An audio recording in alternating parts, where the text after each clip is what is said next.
Olá, vamos ao nosso evangelho de hoje, domingo 25 de janeiro. Vamos fechar os nossos olhos, elevar o nosso pensamento a Deus, nosso Pai, e com muita gratidão, serenar os nossos pensamentos, os nossos corações, e nos prepararmos para este domingo que começa, mais este dia na nossa existência. Elevar o nosso pensamento ao nosso Mestre Jesus, o nosso amigo, o nosso modelo, o nosso guia, aos espíritos amigos, o nosso anjo da guarda, os espíritos protetores. Pedir que eles venham estar conosco mais uma vez, a nos amparar, nos inspirar boas ideias, bons pensamentos, boas ações. Que nós possamos ouvi-los, que nós queiramos ouvi-los, que nós queiramos estar com o nosso coração contigo, Mestre, e em Ti, Pai. Fiquem conosco hoje e para todo sempre, que assim seja. Então vamos para o nosso Evangelho segundo o Espiritismo. Vamos ver uma reflexão para hoje.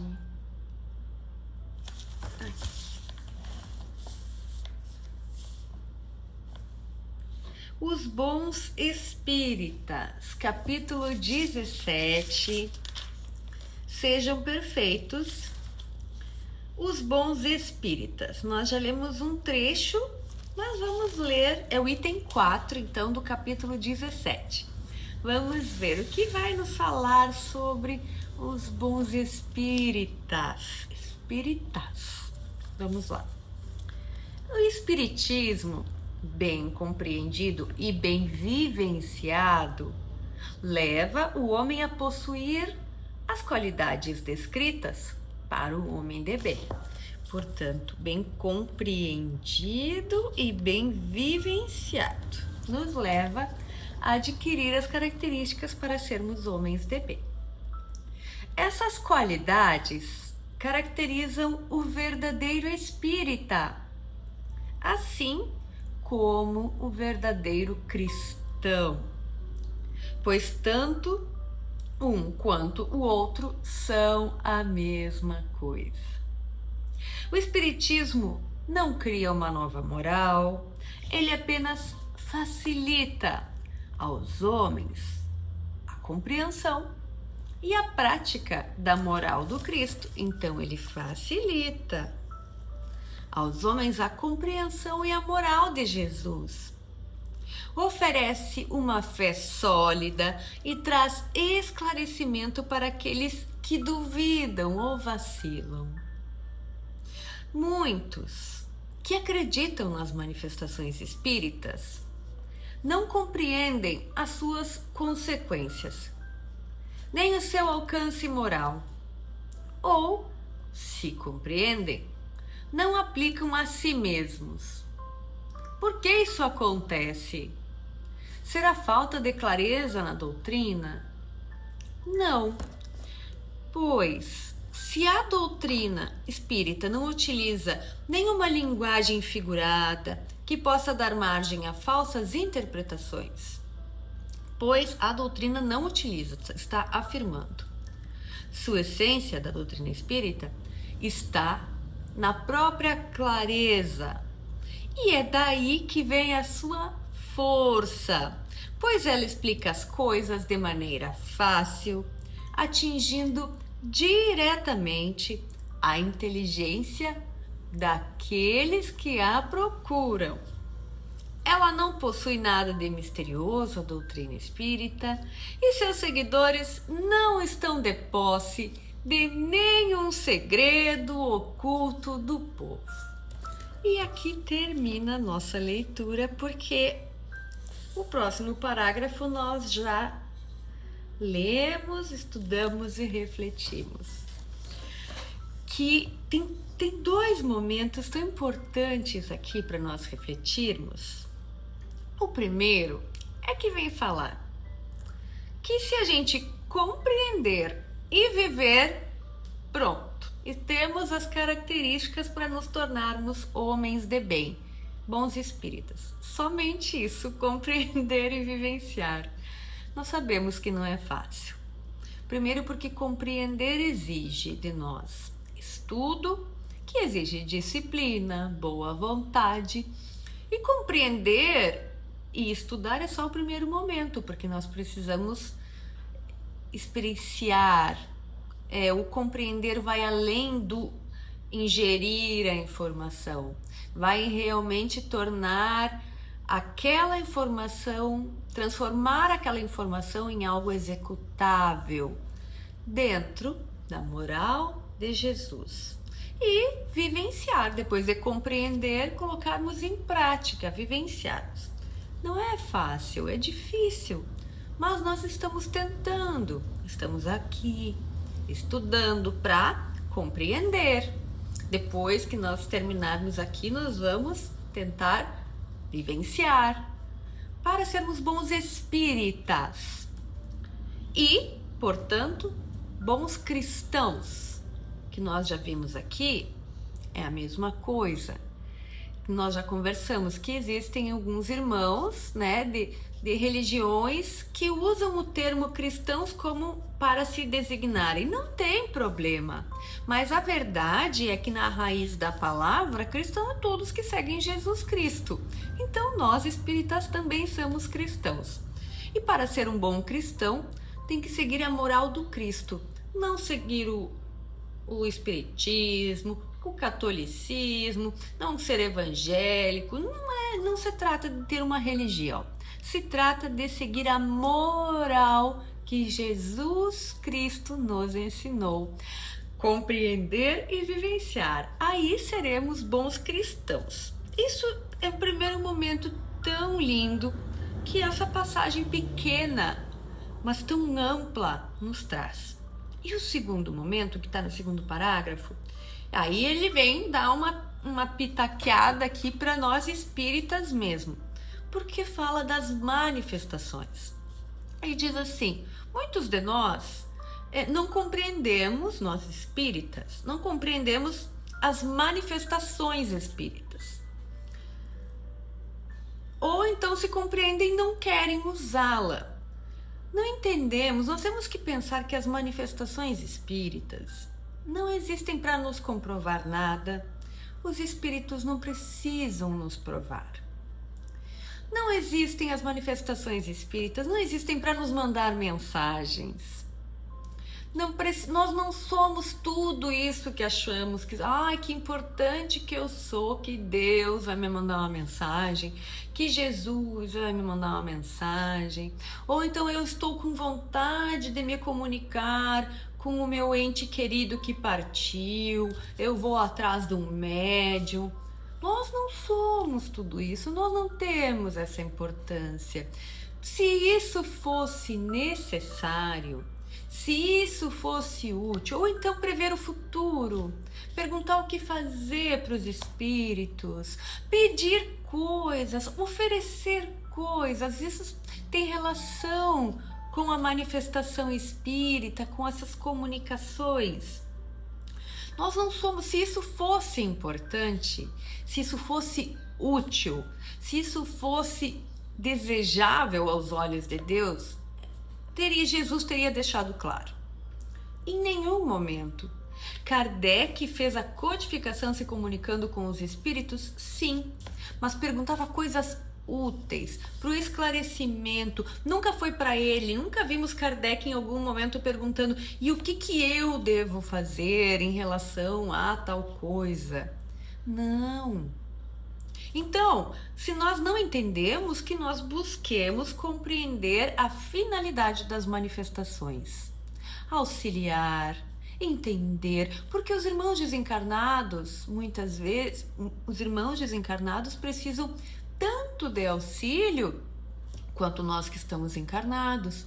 E as manifestações não servem só para nós encarnados, servem para eles também, para nós desencarnados, nós quando estamos desencarnados. Servem para nós enviar mensagens úteis, porque os espíritos de luz sabem quando nós precisamos de orientação. Nós não precisamos pedir, nós precisamos conversar com Deus em sinceridade, numa prece, numa oração. Não ficar pedindo coisas, não é mesmo? Isso é muito importante. Então diz assim, que os que acreditam não compreendem as consequências e muitas vezes metem os pés pelas mãos, buscam o espiritismo ou então outras religiões que têm comunicação com o plano espiritual, assim como uma base, porque acham divertido, porque querem perguntar coisas, são curiosos, gostam do misticismo, misturam as coisas. E os que compreendem, às vezes não usam, ficam ali pelo o aspecto do fenômeno mesmo, e não pela moral. A moral do Cristo sempre em primeiro lugar. Isso é muito importante que fique claro para nós espíritas. Muito bonito, muito esclarecedor. Quem quiser fazer a leitura de todo esse item, os bons espíritas, é o item 4 do capítulo 17. Então vamos atentar para mais moral, menos fenômeno, porque a espiritualidade vai-nos, se formos homens de boa vontade e boa fé, a espiritualidade vai nos conduzir para o que é útil e necessário no momento certo. E não nos preocupemos, porque o que precisar chegar a nós, chegará. Vamos a uma pergunta do Livro dos Espíritos, vamos ver o que nos vem. Sobre as ocupações e as missões dos espíritos. Vamos à pergunta 569, que diz assim, Kardec perguntou, quais são as missões que os espíritos desencarnados podem receber? Então, espírito desencarnado, que missão ele pode receber? E a espiritualidade vai responder a Kardec o seguinte: as missões são tão variadas que é impossível descrevê-las. Aliás, muitas dessas missões vocês ainda nem conseguem compreender. Os espíritos executam as vontades de Deus. E nem sempre é possível penetrar em todas as suas com maiúsculo, as vontades de Deus. E aí tem um comentário de Kardec, que diz assim, os espíritos sempre recebem missões com o objetivo de fazer o bem. Portanto, se não for para fazer o bem, não é uma missão. Estejam encarnados ou desencarnados, eles são encarregados de ajudar no progresso da humanidade, sempre para o progresso da humanidade, senão não é missão. Dos povos ou dos indivíduos, dentro de um círculo de ideias mais ou menos amplas, mais ou menos especiais. São encarregados também de preparar o caminho para alguns acontecimentos e de zelar para a realização de certas coisas. Alguns desempenham missões mais restritas, mais locais, como assistir os doentes, agonizantes e aflitos, zelar por aqueles que lhes são protegidos, ajudando-os com bons conselhos ou pelos bons pensamentos que lhes sugerem. Aqui está se falando dos desencarnados, tá? Especificamente. Pode-se dizer que existem tantos tipos de missões quantas as espécies de interesses, e resguardar, seja no mundo físico ou no mundo moral. Interesses a resguardar, seja no mundo físico ou no mundo moral. O espírito progride segundo a maneira pela qual desempenha sua tarefa. Portanto, que tipo de missões os espíritos podem receber? Das mais variadas, porque sempre vão cumprir a vontade de Deus e que a gente ainda nem consegue compreender. Então, para ser missão, sempre tem que ser no bem e para o desenvolvimento da humanidade ou do ambiente local, ou de um grande grupo, do pequeno grupo, de uma missão específica, de uma missão mais ampla, mas sempre é para o progresso, para o bem e para o progresso.